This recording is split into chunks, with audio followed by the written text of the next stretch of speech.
Kristen Horton at Chateau Julian Wine Estate in Carmel Valley, California, here with our winemaker, Bill Anderson, talking about Harvest 2011, and also more specifically winemaking prior to harvest.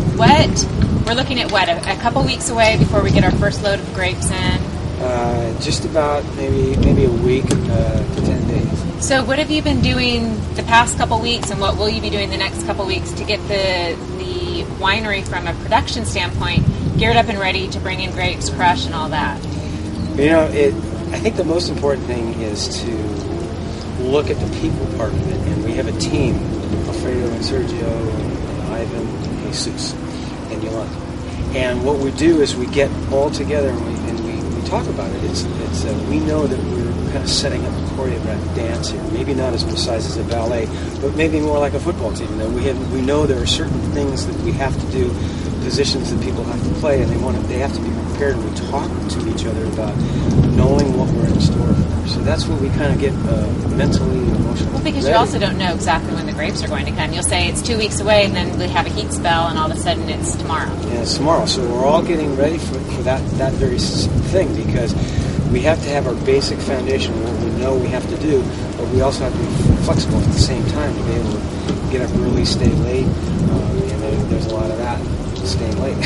So obviously the things such as the press, the crusher, all that needs to be sterilized and clean and set up. What about the tanks? What are we doing with the tanks? Well, last week we actually started cleaning things, and after the people, in the mental procedure of getting ready, psyched up is cleanliness. It's sometimes I say a winemaker in my mind is a glorified janitor, because if you don't have clean equipment, you just really can't make good wine. So then we get the place looking spick and span, get everything as clean as we can without chlorine. By the way, we have a new product which is a peroxide product. These are the kind of details that we have to worry about, and we want to get.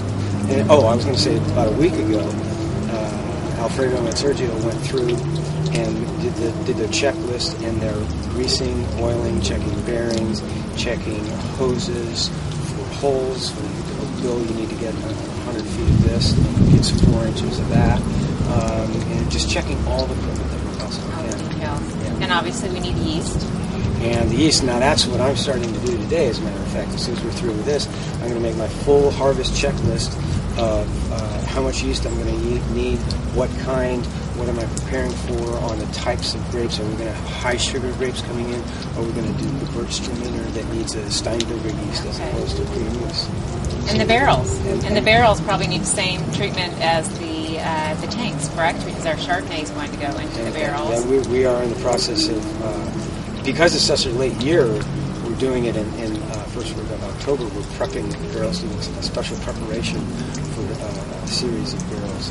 And it's like a super clean job. Well, for all of us that aren't part of the production itself and crush, it's actually a favorite time of year. It's the smells and the aromas that come through the grape fermentation process and crush and the excitement of it all. So we'll be there in moral support with the team. That's great. All right.